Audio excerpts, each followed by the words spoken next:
સુરત શહેરમાં યુવા વકીલ મેહુલ બોગરા પર કરવામાં આવેલા જીવલેણ હુમલાને લઈને એડિશનલ સીપી દ્વારા પત્રકાર પરિષદ યોજી ગુનો નોંધ્યો હોવાનું કહીને જવાબદારો સામે પગલાં લેવાશે તેમ પણ આજે તેમણે જણાવ્યું છે। સુરતમાં યુવા વકીલ મેહુલ બોગરા પર થયેલા હુમલાને લઈને ભારે ચકચાર મચી છે। ત્યારે આજે સુરત એડિશનલ સીપી સેક્ટર 1 દ્વારા જણાવવામાં આવ્યું હતું કે આ મારામારીના કેસમાં પોલીસ દ્વારા બંને તરફે ગુના દાખલ કરવામાં આવ્યા છે। સાથે જ સરકારી કર્મચારી જો ગેરકાયદે કામ કરતો જણાશે તો તેમના વિરોધમાં કામગીરી કરવામાં આવશે। સુરતને કાયદો વ્યવસ્થા અને કેસની તપાસ એડિશનલ કમિશનર કક્ષાના અધિકારી કરતા હોવાની વિગતો આપી હતી। જોકે મોટાભાગના સવાલના જવાબમાં પોલીસ દ્વારા તપાસ થશે અને કાર્યવાહી પણ કરાશે તેવા સરકારી જવાબ આપવામાં આવ્યા હતા। એડિશનલ સીપી પીએલ મલે જણાવ્યું હતું કે મેહુલ બોગરા પર હુમલાના કેસમાં સાજન ભરવાડ સામે ગુનો દાખલ કરવામાં આવ્યો છે તથા તેની ધરપકડ પણ કરવામાં આવી છે। કર્મચારી દ્વારા જે પ્રકારે હુમલો થયો છે તેને જોતા તેને ટર્મિનેટ પણ કરવામાં આવ્યા છે તો બીજી તરફ મેહુલ બોગરા સામે એટ્રોસિટી સહિતના ગુના દાખલ કરવામાં આવ્યા છે। પોલીસ પ્રજા વિમુખ કામગીરી કરે છે ત્યાં કોઈ પણ સરકારી કર્મચારી ગેરકાયદે કામ કરશે તો તેના વિરુદ્ધ પણ કામગીરી થશે અને કરવામાં આવતી હોવાનું જણાવતા પીએલ મલે ઉમેર્યું હતું કે આ કેસમાં ટીઆરબી સંકળાયેલ હોવાથી એડિશનલ કમિશનર કક્ષાના અધિકારીની તપાસ સોંપાઈ છે। ટ્રાફિક બ્રાન્ચના વડા દ્વારા સમગ્ર કેસમાં તપાસ હાથ ધરાઈ છે।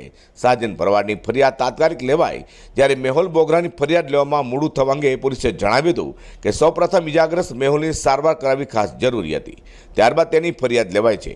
મોડું થયું હશે તો તે અંગે પણ તપાસ કરાશે। પોલીસ સ્ટેશનના લોકોએ કોઈ ઘેરાવ ન કર્યો જણાવતા કહ્યું કે લોકો પોતાની રજૂઆત કરવા આવ્યા હતા અને લોકો આવતા હોય છે। ગઈકાલ તારીખ 18/8/2022ના રોજ સવારના આશરે 10 વાગ્યાના અરસામાં સુરત શહેર ટ્રાફિક બ્રાન્ચની ટીમ જેમાં અરવિંદ ગામિત, હરેશ અને ટીઆરબી જવાન સાજનભાઈ બોળિયા એ સતાણા વિસ્તારના જે લસકાણા એરિયા છે મેઇન રોડ ઉપર ત્યાં એન્ફોર્સમેન્ટની ટ્રાફિકની કામગીરી કરી રહ્યા હતા। આ દરમિયાન મેહુલ બોગરા નામના જે વકીલ છે વ્યવસાયી તેઓ આવી અને મોબાઈલથી કંઈ વિડીયોગ્રાફી એમણે ચાલુ કરેલી અને ફેસબુક પર કંઈ લાઈવ કરતા હતા। એ દરમિયાન એમની સાથે ટ્રાફિક વિભાગના પોલીસ અને જે સાજન ભરવાડ છે એની સાથે જે એ ટ્રાફિક બ્રિગેડમાં કામ કરે છે એમની સાથે બોલાચાલી થયેલી અને ખેંચતાણ થયેલી અને આ દરમિયાન વચ્ચે પડીને પોલીસે શરૂઆતમાં આ લોકોને છૂટા પણ પાડેલા પણ ફરીને આ ફેસબુક પર લાઈવ ચાલતા હતા એ અનુસંધાને સામસામે અમને ખેંચતાણો થતાં આ જે ટીઆરબી જવાન છે એમની સાથે ઝપાઝપી પણ થઈ અને દંડાથી મારામારી થયેલી છે। એમાં મેહુલ બોગરા ઉપર એમને હુમલો કરતા એમના માથાના ભાગે ઈજા પણ થયેલી છે અને એ અનુસંધાને એમની દવાખાને સારવાર કરવામાં આવેલ અને એ સારવાર કર્યા બાદ સરથાણા પોલીસ સ્ટેશનમાં ફર્સ્ટ પાસના જે ગુના છે 307, 324 અને રાયોટિંગના ગુના એ દાખલ કરાવેલા છે।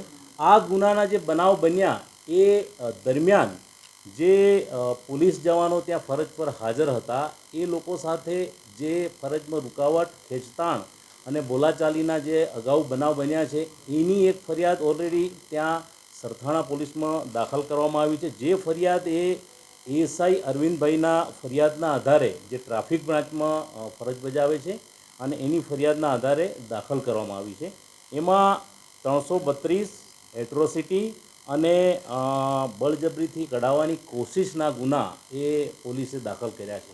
બંને ક્રોસ ગુના જે છે એ દાખલ થયેલા છે અને આ અનુસંધાને જે પણ સોશિયલ મીડિયા પર જે વિડીયો ફરતા થયા છે એ વિડીયો બાબતે સુરત શહેરના એડિશનલ સીપી કક્ષાના અધિકારી મિસ્ટર શરદ સિંગલને એક અલગ ઇન્ક્વાયરી પણ આપી દેવામાં આવી છે। જે બનાવ બન્યા છે એ બનાવ અનુસંધાને જે આ સાજન બોગરા છે એની વર્તણૂકના આધારે એને સાજન ભરવાડ એને તાત્કાલિક ધોરણે એની ફરજમાંથી ટર્મિનેટ પણ કરી દેવામાં આવ્યા છે અને આ બંને ગુનાની તપાસ એ એસીપી કક્ષાના અધિકારી કરી રહ્યા છે। જે મેહુલ બોગરા જે વ્યવસાય વકીલ છે એમની જે તપાસ છે એ સીકે પટેલ એ ડિવિઝન કરી રહ્યા છે।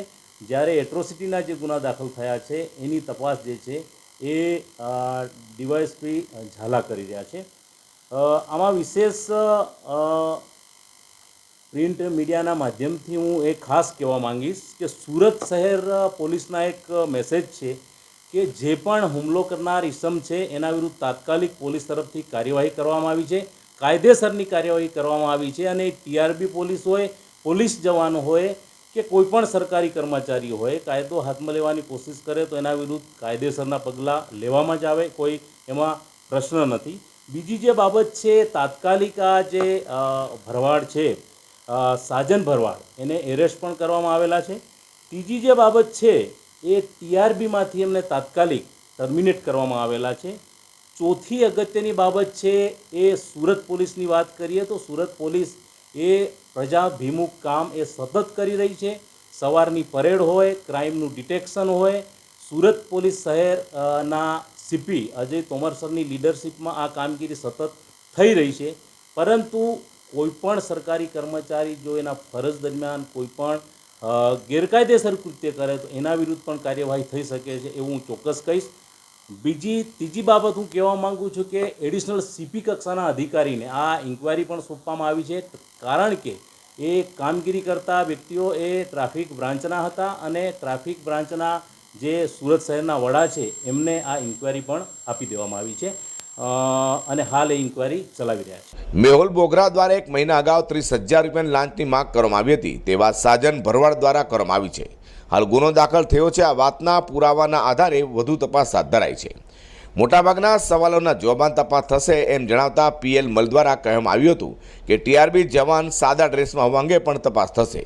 સાથે તેમણે ઉમેર્યું કે વિડીયો ઉતારતો ગુનો નથી, પરંતુ તેની તપાસ પછી પગલાં લેવાય છે. પોલીસે હુમલો રોકવા પ્રયાસ કર્યો હોત છતાં તે અંગે પણ તપાસ થશે અને જરૂરી કાર્યવાહી થશે. પોલીસ અગાઉ પણ વાયરલ વિડીયોના આધારે તપાસ અને કાર્યવાહી કરતી હતી અને આગામી સમયમાં પણ કરતી રહેશે વગેરે જણાવ્યું હતું. અઝર કુર્સી સાથે પ્રકાશવાળા.